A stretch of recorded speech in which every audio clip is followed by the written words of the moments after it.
Olá, querido, querida, que a paz do Senhor Jesus esteja contigo, com a tua casa, com a tua família. Vamos começar mais uma aula do nosso curso gratuito de teologia. Hoje nós vamos dar início ao módulo de número 3, tá? Nível Expert, módulo de número 3. Nós vamos estudar a disciplina Escatologia 1. Hoje a aula de número 35, a introdução. Então vamos lá, o versículo inicial está aqui no Evangelho de João, capítulo 14, versículo 3, palavras do próprio Senhor Jesus, que disse assim: E se eu for e vos preparar lugar, virei outra vez e vos levarei para mim mesmo, para que onde eu estiver estejais vós também. Olha que coisa tremenda, né? O próprio Senhor Jesus dizendo que Ele vai nos preparar lugar, que Ele virá outra vez e nos levará para estarmos com Ele. Que coisa maravilhosa, né? Desfrutando da presença gloriosa dEle por toda a eternidade. Mas muito bem, vamos lá. A escatologia está dentro da teologia sistemática. Eu já falei em aulas anteriores, mas só recapitulando. O próprio Deus quer que conheçamos a palavra dele, né? Nós temos vários textos na Escritura que deixam isso bem claro. Por exemplo, aos Romanos 15, verso 4, o apóstolo Paulo, inspirado pelo Espírito Santo, diz que tudo foi escrito, a Escritura, não é inspirada pelo Espírito Santo, foi escrito para nos ensinar, para ensino nosso. 1 Coríntios 10, o apóstolo Paulo também diz que o Antigo Testamento é uma figura daquilo que havia de vir, é uma figura para nós. Hebreus 10, diz que as coisas passadas são sombra das futuras. O próprio Senhor Jesus nos diz em Mateus 22, 29 que nós erramos ao não conhecer as Escrituras nem o poder de Deus. No Antigo Testamento também nós temos orientações claras, como o próprio Deus falando a Moisés, mandando registrar a Escritura, e Deuteronômio capítulo 6, Deus dá uma ordem clara: ouve, ó Israel, o Senhor é o único Senhor, amarás o Senhor teu Deus de todo o teu coração, toda a tua alma, todo o teu entendimento, e as palavras que hoje te ordeno estarão no teu coração, e as ensinarás aos teus filhos, andando e dormindo e levantando e pelo caminho. Ou seja, Deus quer que a palavra dele habite em nós, em nosso coração, que o conheçamos, tenhamos experiência com ele, andarmos junto com ele, e que também passemos este conhecimento, essa intimidade para os nossos filhos, E a Escritura ensina muito a esse respeito, a responsabilidade dos pais ensinarem os filhos, e não só a ter um conhecimento de informação, mas ter um conhecimento de intimidade, Haja vista o exemplo lá da geração de Josué, que viu a glória de Deus se manifestar, milagres durante os 40 anos do deserto, conquistaram a terra prometida, venceram 31 reis. Mas se você ler o livro de Juízes, capítulo 2, do versículo 8 em diante, após a morte de Josué e daquela geração, a próxima geração, o texto diz no verso 10, não conhecia o Senhor. E o não conhecer é um não conhecer de intimidade, porque informação eles tinham. Eles sabiam quem era o Deus de Abraão, de Isaac, de Jacó, o Deus de Moisés, o Deus que abriu o mar vermelho. Eles tinham todas essas informações. O que lhes faltava era intimidade. Então o próprio Deus quer que conheçamos a palavra dele para que tenhamos intimidade com ele. O próprio Deus fala isso para Josué. Se você ler o capítulo 1, Deus vai falar a Josué: levanta-te, medita no livro desta lei que meu servo Moisés te ordenou, medita nele dia e noite, faça tudo conforme nele está escrito, porque então você fará prosperar o teu caminho. O salmista diz isso, que o servo de Deus, o homem de Deus, tem que ter prazer na lei do Senhor. Oséias capítulo 4, verso 6, o texto diz que o povo de Deus é destruído por falta de conhecimento. Oséias 6,3, o texto diz que nós devemos conhecer e prosseguir em conhecer ao Senhor. Então Deus quer que o conheçamos. Muito bem, então com o passar do tempo nós encontramos muita gente na Escritura que estudava a palavra, tinha esse prazer, como Daniel, O profeta Daniel vai dizer: eu entendi pelos livros, de acordo com o livro do profeta Jeremias, que o tempo do cativeiro era 70 anos. Daniel era um estudioso da palavra, Esdras também, o apóstolo Paulo, enfim, nós também temos que ser, porque o Senhor Jesus é a palavra viva, é o Logos vivo, é o verbo encarnado, Está escrito em Apocalipse 19:13 que o nome pelo qual ele se chama, o Senhor Jesus, é a palavra de Deus, ele é a palavra viva. Então nós temos que conhecer essa palavra, porque ela é lâmpada para os pés, ela é luz para o caminho. Muito bem, com o passar dos séculos, após a morte dos apóstolos, surgem os chamados pais da igreja, que foram os teólogos, os defensores da fé do primeiro século, defenderam a fé, usaram a apologética, a defesa da fé, e com o passar do tempo surgiu a chamada teologia sistemática. O que é a teologia sistemática? É sistematizar as doutrinas bíblicas num contexto bíblico. Então, o que é uma doutrina bíblica? É tudo aquilo que a Bíblia como um todo fala a respeito do assunto. Então, por exemplo, a matéria que nós vamos estudar hoje, a disciplina é escatologia. O que é a escatologia? É o estudo das últimas coisas, logia do grego quer dizer estudo, e o prefixo, de acordo com o prefixo, vai ser do quê? Então, escato quer dizer últimas coisas. Então, escatologia, estudo das últimas coisas. Escatologia é tudo aquilo que a Bíblia, de Gênesis a Apocalipse, fala a respeito dos últimos acontecimentos, do desfecho final da história. A Bíblia fala do começo, do meio e já fala do final, como será o desfecho de tudo. Por que Deus já revela, já avisa como será o desfecho de tudo? Para conhecermos, para estarmos preparados, para sabermos, Lembrando que nós já estamos vivendo no tempo do fim, nós já estamos vivendo o pleno cumprimento do calendário escatológico. Então é importante conhecermos a Escritura para sabermos o que está vindo. Está escrito lá em Amós 3, no verso 7, que Deus não faz nada sem revelar antes aos seus profetas. Então Deus já deixou a palavra registrada, revelada para sabermos. Então a escatologia está dentro da teologia sistemática, assim como outras disciplinas, tem a pneumatologia, que é o estudo a respeito do Espírito Santo, tem a bibliologia, que é o estudo a respeito de como a Bíblia foi formada, compilada, composta. Tem a martiologia, que é a doutrina a respeito do pecado, que você vai estudar no nível master. Tem também angelologia, que está no nível master também, e várias outras disciplinas que estão dentro do campo da teologia sistemática. Mas muito bem, então a escatologia é o estudo das últimas coisas, dos últimos tempos, dos últimos eventos. Então o próprio Deus revela, o próprio Deus fala como será o desfecho de tudo isso, como tudo isso terminará. Então nós estamos falando tudo aquilo que está registrado desde o Antigo Testamento, porque nós já encontramos, por exemplo, pessoas lá no início do livro de Gênesis, já falando a respeito do fim, e várias coisas que aconteceram lá no livro de Gênesis são a figura de como vai ser no fim. Por exemplo, nós temos lá no capítulo 5 Enoque, que andou com Deus e Deus o trasladou. Na Escritura nós encontramos 3 textos praticamente únicos que falam a respeito de Enoque, que é o texto de Gênesis 5, o texto de Hebreus capítulo 11 e o texto da carta de Judas. Então lá em Gênesis diz que ele andou com Deus, lá em Hebreus 11 diz que ele alcançou o testemunho que agradou a Deus, porque ele viveu por fé.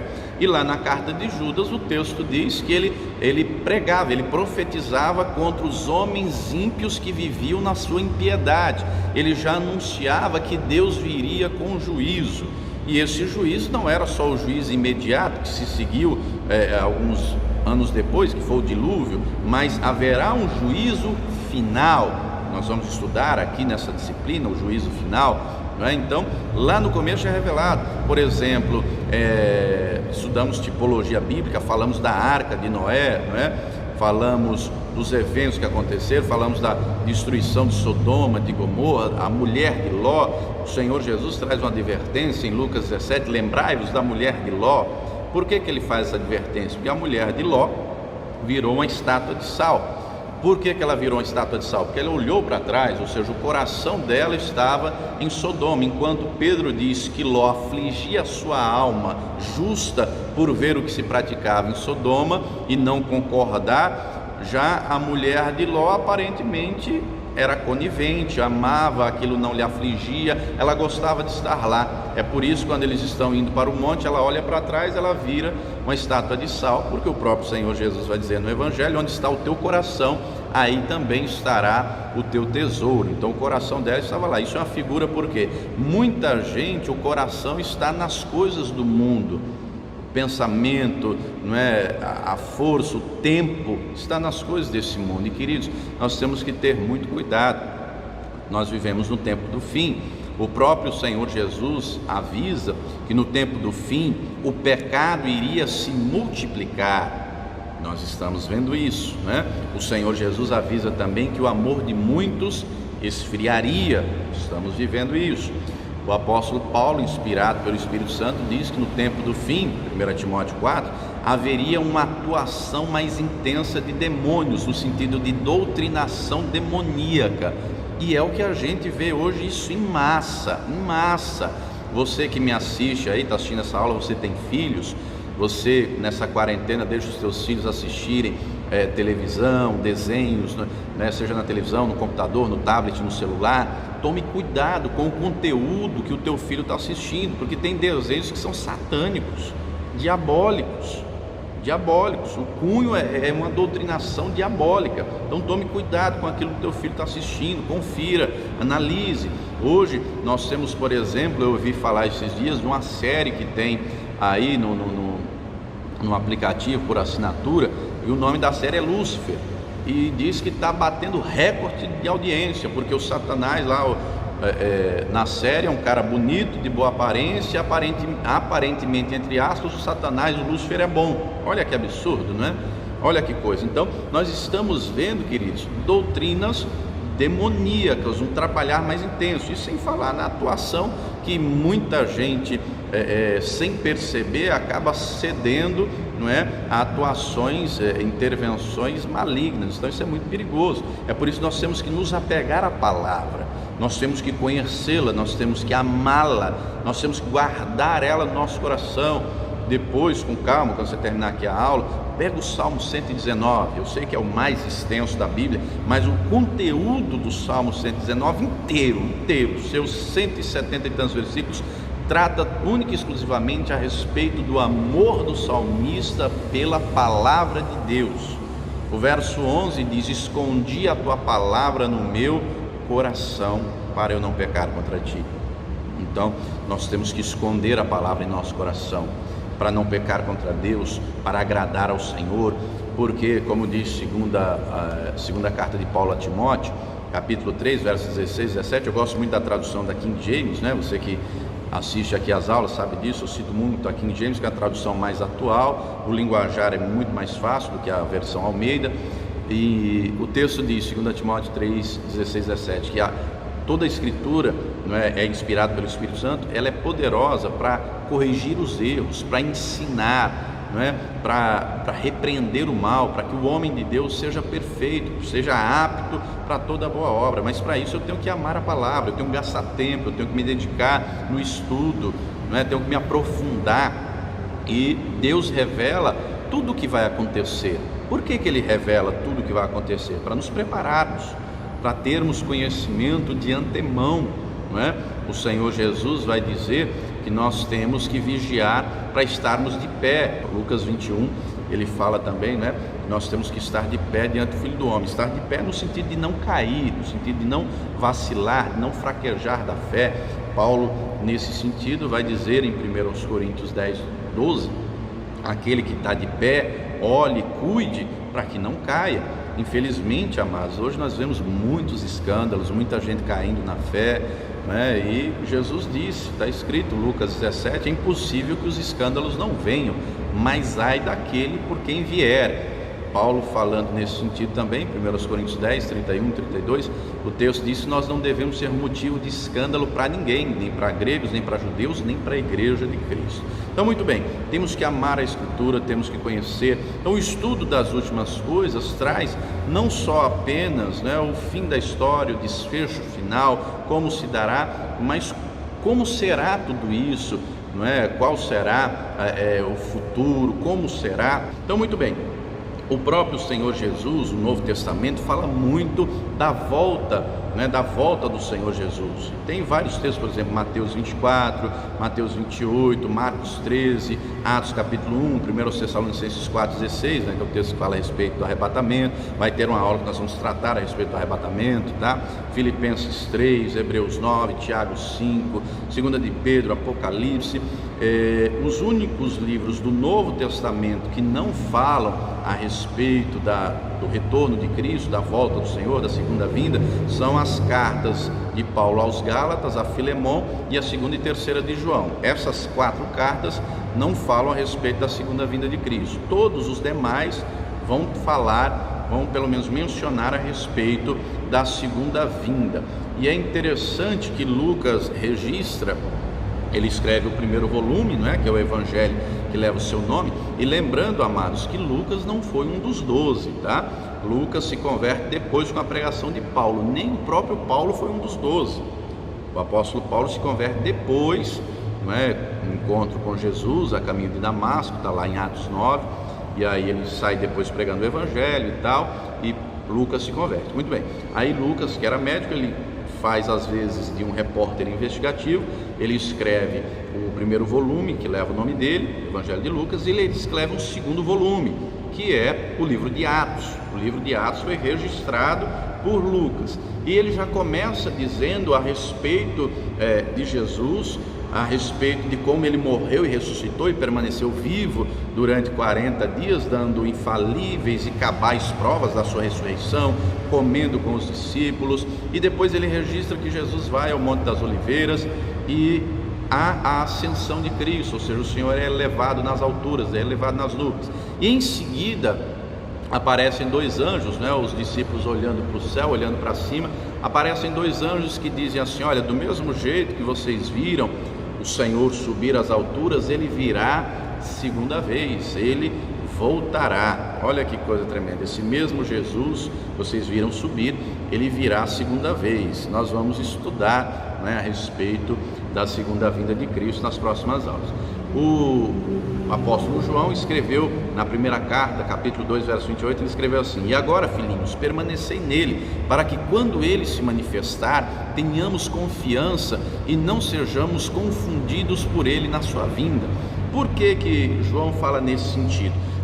De todos os escritores bíblicos, João é o único que vai dar nome a uma figura que a gente já conhece muito, você deve ter ouvido falar, do chamado anticristo. Quem dá essa nomenclatura é João. Paulo não chama assim, Daniel no Antigo Testamento não chama assim, é somente, e nas cartas, nem no Apocalipse fala desse modo, tem a questão da figura da besta e tal, mas nas cartas de João ele emprega o termo anticristo. O próprio Senhor Jesus diz em Mateus 24 que surgiriam falsos cristos. Se você parar para analisar, a gente tem um tal Henri Cristo aqui no nosso país, que mora em Brasília. Depois você procura aí na internet o Henri Cristo. Jesus tinha 12 apóstolos, ele tem 12 discípulas, mulheres. Olha só, esse camarada diz que teve um encontro com Deus em Santiago, no Chile, e Deus revelou para ele que ele é o próprio Jesus reencarnado. Olha só que coisa curiosa, ele anda carregado no trono, só que a coroa dele não é de espinhos, é de almofada. Enfim, depois você procura aí. Só que não tem só esse não, tem um russo que foi morar no meio do mato, casado, com filhos, e hoje já tem em torno aí de umas 20 mil pessoas numa comunidade que ele montou, no meio do mato lá, e tem gente que registra tudo o que ele fala, e ele afirma que ele é também Jesus reencarnado, e muita gente acredita, Então tem os falsos cristos, tudo isso foi avisado. Então a figura do anticristo, nós vamos estudar aulas à frente, ele vai querer ser Deus, vai estar no templo de Deus, sendo adorado por Deus, como Deus, melhor dizendo, vai querer ser adorado como Deus. Então, por que João avisa nesse sentido? Porque nós temos que ter discernimento, entendimento. Se você ler a 1 de João 4, verso 1, o texto é claro, João é claro em dizer que nós não devemos crer em qualquer espírito, em todo espírito, mas provar se o espírito é de Deus ou não, porque há muitos falsos profetas no mundo. Em seguida ele já fala de anticristo também, a nomenclatura, o termo anticristo é contrário a Cristo, só que a figura desse chamado anticristo não vai ser só uma pessoa normal, vai ser alguém de função ímpar. não é? Inigualável no contexto maligno, satânico. Anticristos, nós já tivemos vários no decorrer da história. Antíoco Epifânio, tivemos também Nero, que foi considerado anticristo. Em séculos passados, houve determinado momento no período da Inquisição que alguns chegaram a considerar que o Papa era o anticristo. Já tiveram vários no decorrer da história, mas a Escritura fala a respeito de uma pessoa ímpar, que vai se destacar nesse meio. Por isso que é importante, ele vai querer se passar por Jesus. Por isso que é importante a gente conhecer, não é? Conhecer de fato. Lembrando que a maioria dos judeus, tem os judeus messiânicos que acreditam que Jesus é o Messias, mas a grande maioria não acredita que Jesus é o Messias. Então vai acreditar que o anticristo é o Messias. Por isso que é importante a gente conhecer a Escritura. Mas muito bem, continuando aqui na apostila, na página 2, na carta de Tiago, Tiago escreveu assim, Tiago 5, 7, 8. Tiago capítulo 5, versículos 7 a 8. Sede, pois, irmãos, pacientes até a vinda do Senhor. Eis que o lavrador espera o precioso fruto da terra, aguardando-o com paciência até que receba a chuva temporânea serôdia, em tempo, fora de tempo. Sede vós também pacientes, fortalecei o vosso coração, porque já a vinda do Senhor está próxima. Amados, isso é vital, fortalecermos o nosso coração no Senhor. Minha gente, essa pandemia do coronavírus, essa quarentena aí de praticamente 4 meses, muita gente desfaleceu na fé, muita gente desfaleceu, muita gente desanimou, muita gente que a situação gerou uma apatia, gerou uma ansiedade, uma angústia, uma separação de Deus. Alguns irmãos chegaram para mim na igreja, dizendo: pastor, essa quarentena para mim está uma bênção, a gente está orando, está buscando. Isso é minoria.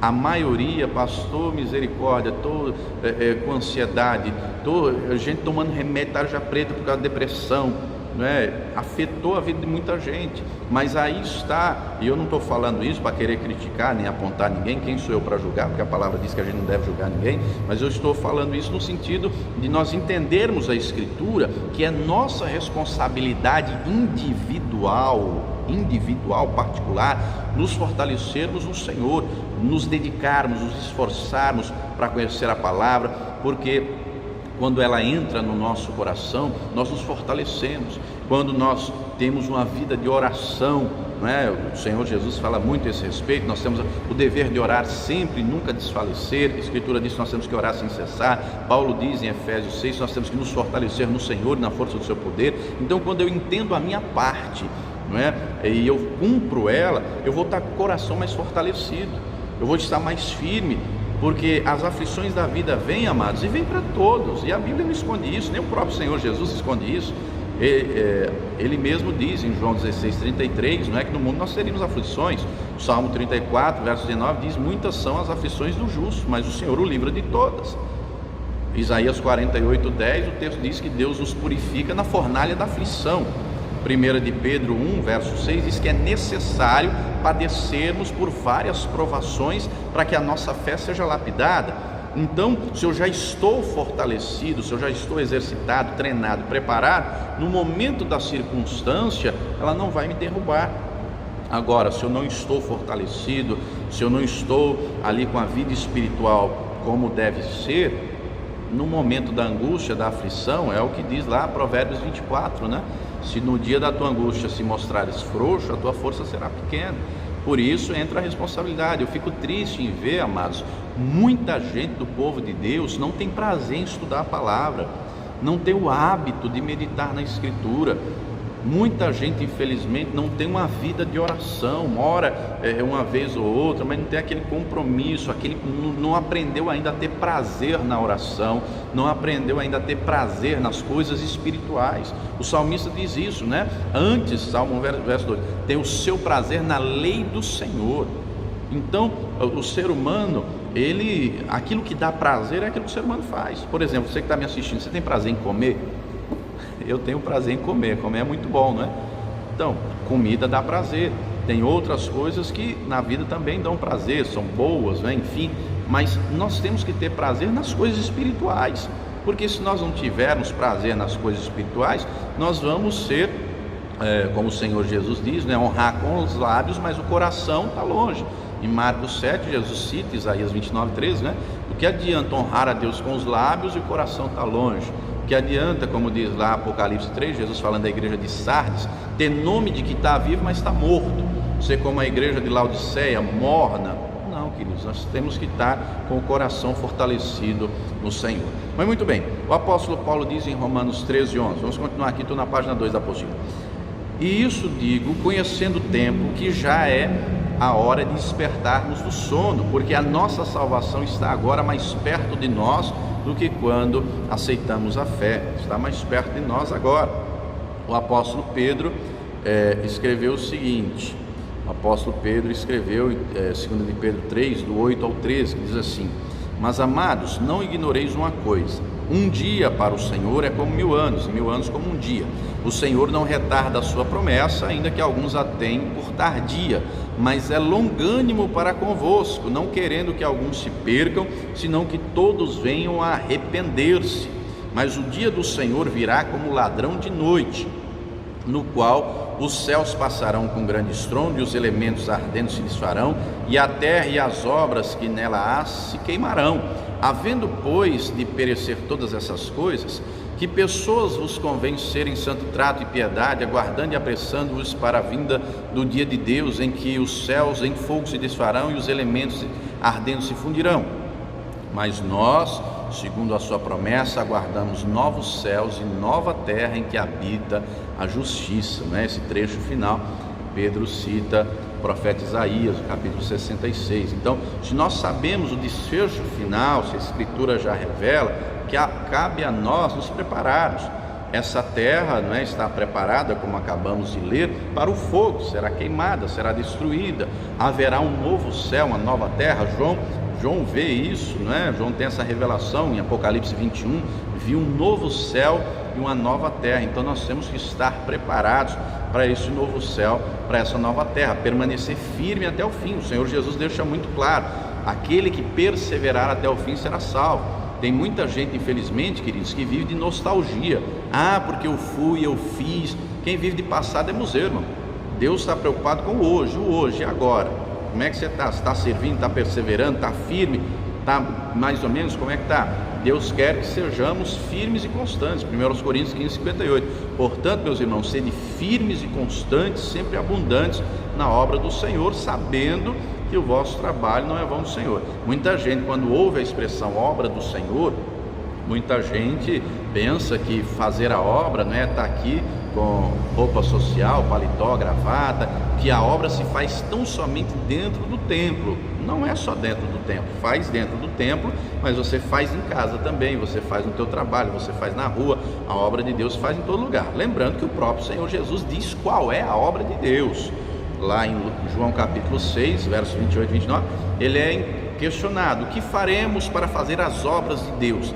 Aí Jesus diz: a obra de Deus é esta, que creiais no nome do Filho de Deus. Olha só, a obra de Deus é crer em Jesus, e à medida que eu creio, eu testifico isso. Aí a minha vida passa a ser um testemunho vivo. Aí nós lemos no livro de Atos, a igreja primitiva, a igreja inteira estava engajada na obra.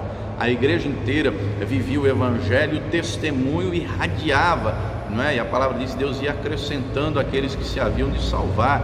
Nós vivemos num tempo, amados, que em termos de número, no nosso país tem muita quantidade, 40 milhões e outros tantos afastados. Diz o IBGE, segundo estatística do governo, que provavelmente mais uma década, no máximo 2, os evangélicos serão maioria no país.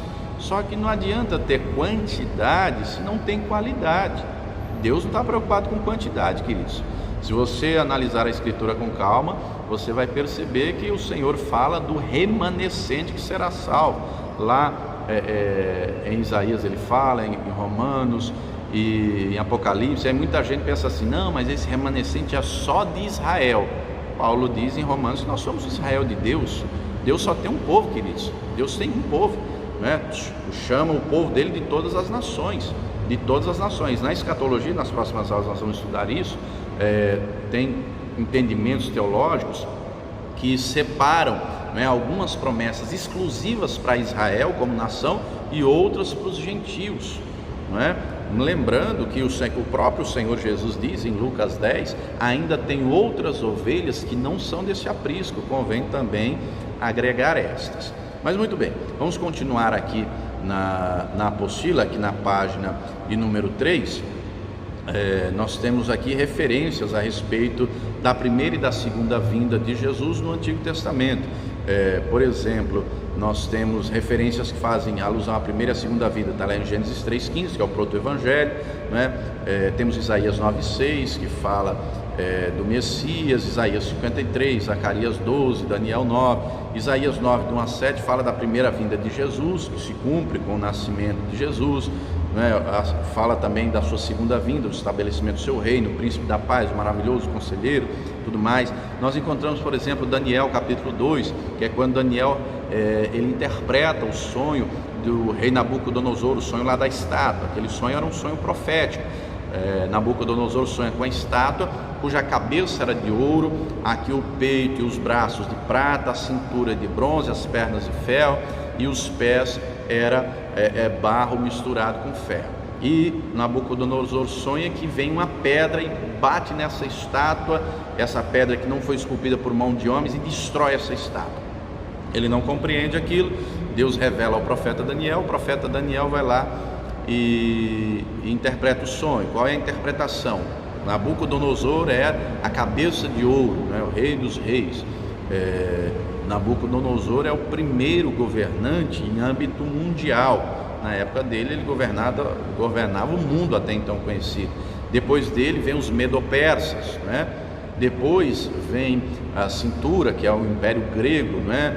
Grego-macedônio, que é Alexandre o Grande. Depois as pernas de ferro são o Império Romano, mais longo, né? As pernas são a parte mais comprida do corpo.